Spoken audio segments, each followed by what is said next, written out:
So tonight we have a very special collab for the Gamers Only Facebook group. And the topic of our collaborative efforts this fine evening is top 3 most played pickups of 2016. So brought in some friends to help me out with this from said Facebook group, and it should be pretty sexy, so I'm going to let these guys do their thing, and then I'll hit you with my choices later on in the segment. Guys? All Retro's Fun here. What's up, Mosley?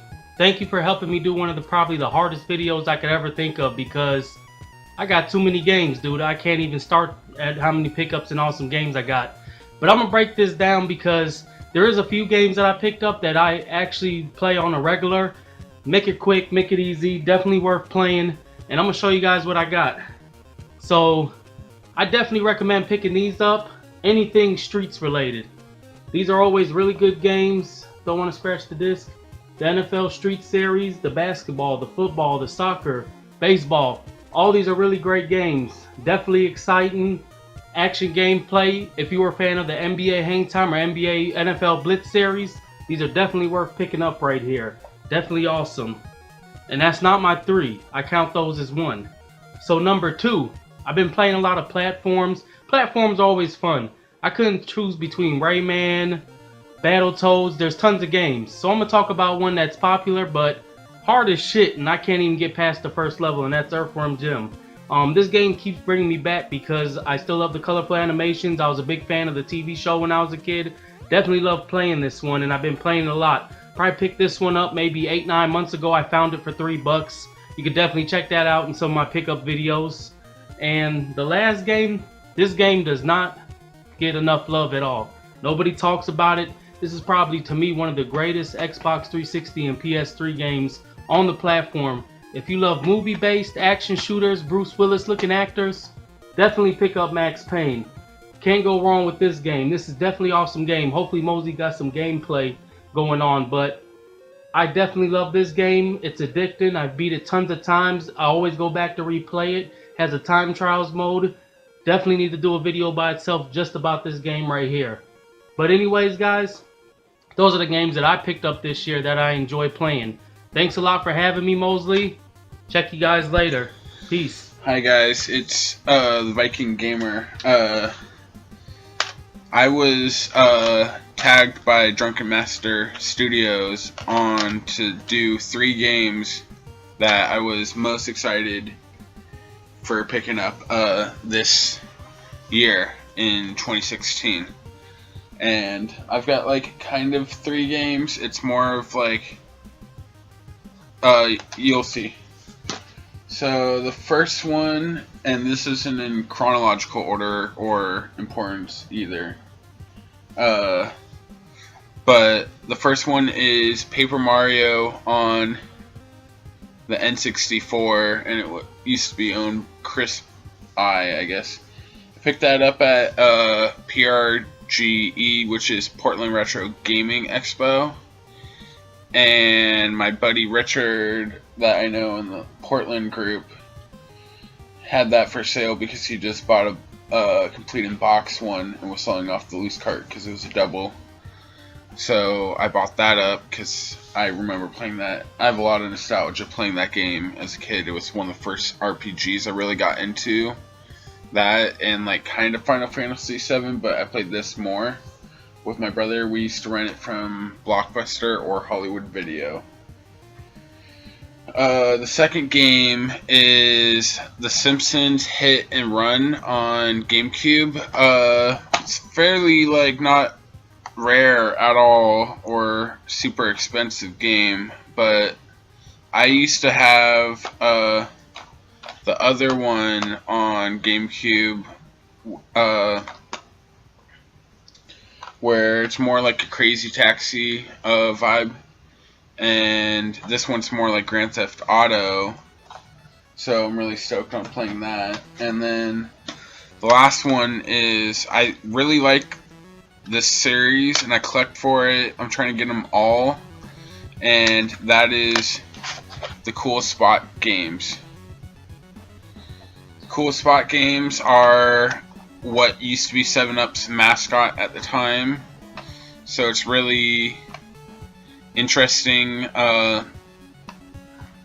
that they made so many games. There's like 11 different varieties of them. That's a Super Nintendo one, which is like a really cool platformer. This is the Game Boy one, which is another 2D platformer, but it's got different mechanics on the gameplay. This is the NES one, which I believe is a puzzle one. I haven't played that one in a while, since I got it, really. And this is the Genesis version of the Super Nintendo one, and it is complete in box. And those are the 3 games I was really excited to pick up. So this is what I'm gonna pick for my top 3. No particular order. You can place them however you want it. I have the original. This is the second copy.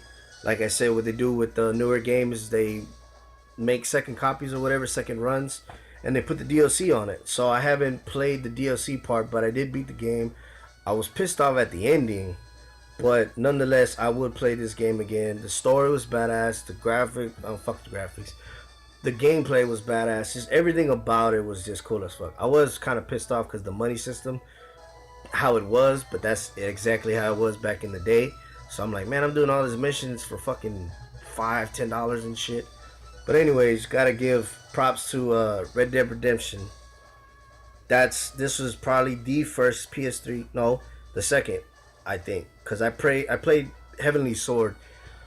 If you get Heavenly Sword, I think it's $5. If you want to play it, play it. I'm not gonna give it too much praise. I'll give it a 8, maybe a 7.5. But if you see it, Heavenly Sword, if you haven't played it, go ahead and play it.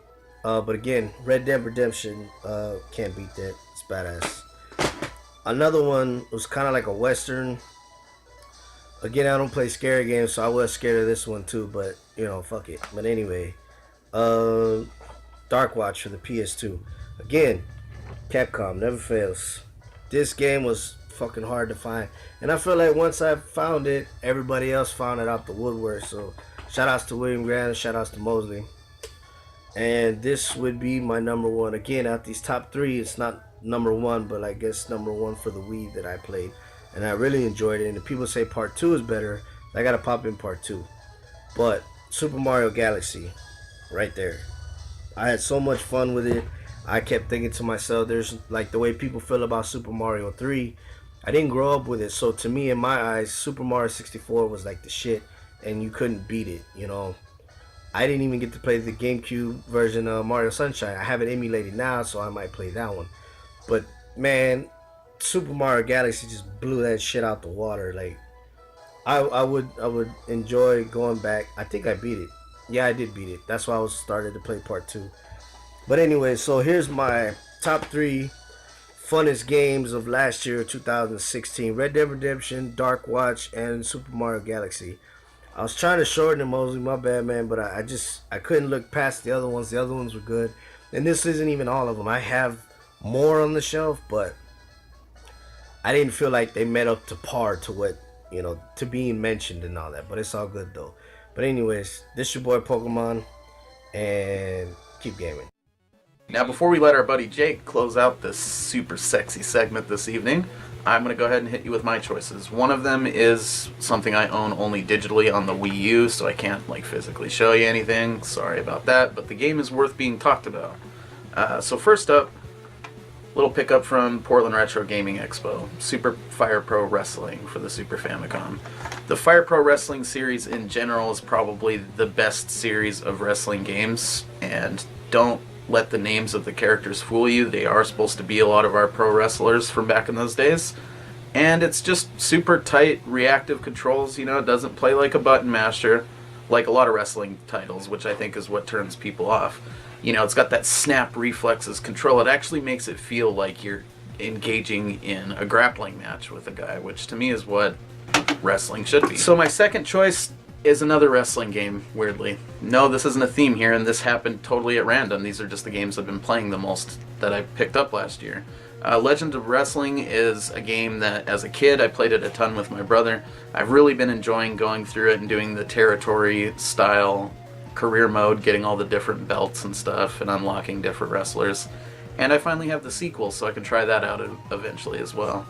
It's not the best wrestling game ever. Some people harp on the graphics, but to me, I like the graphics because it makes it look like those old school wrestling action figures that you would play with if you were into wrestling as a kid. So overall, I'm stoked to have it again. We played the shit out of it when we had it back when it was new, and I've been quite enjoying it these past couple of months playing it again. So now the final game I want to talk about is digital. Like I said, it's a game that I have only digitally. And that is Don't Starve Giant. This was kind of an impulse buy. I just picked it up on the Wii Virtual Console one day, and it is awesome. Basically, it's kind of like a survival game, and immediately when you hear that, you might think of something like Minecraft. And it's not like that at all. I mean, I guess it has its similarities in that you craft things and you're in a randomly generated world trying to survive. It's definitely a unique game that has its own unique kind of flavor. And I'll tell you what, there's some moments that I've had in it that have scared the pants off of me. Real fun, it motivates you a lot to keep trying to survive for more and more days, and it's a pretty brutally hard game until you start figuring out what you're supposed to do. That's pretty much it, guys. These are the games I've been playing when I haven't been trying to beat something for the channel lately, and I was super excited to pick them up when I did last year, and they've been doing me well ever since. So without further ado, I'm going to hand this off to Jake, and I want to thank all these guys for participating. Definitely get down there in the description below, click their links so that you can go over there to their channels, and enjoy.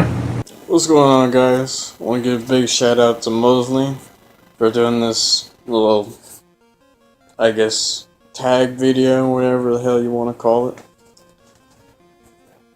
But he was asking us, what is our weirdest fun games that we like to play all the time?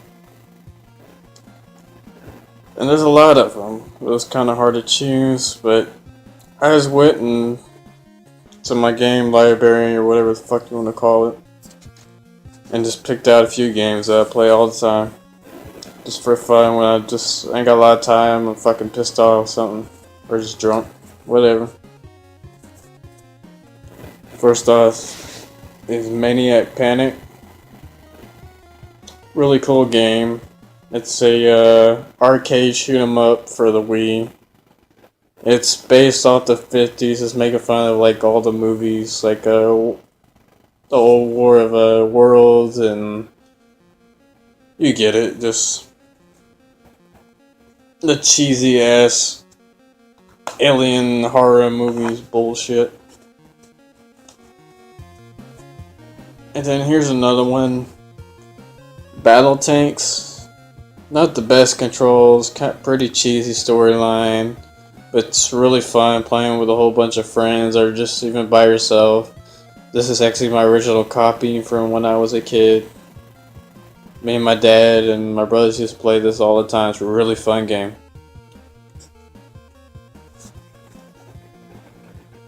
And last but not least, I actually got this not too long ago, maybe 3 or 4 months ago. Just got really into it. Been playing it a lot lately. It's really kiddie game, but it's actually a really good puzzle game at the same time though. Brings back some memories. It's got a cinematic intro, which is very rare for a 1064 game. Well, it's actually kind of impressive. But anyways, it's Pokemon Puzzle League. Pretty awesome game. I mean, very basic. Same formula as, I guess, well, can't think of anything right now, but anyways.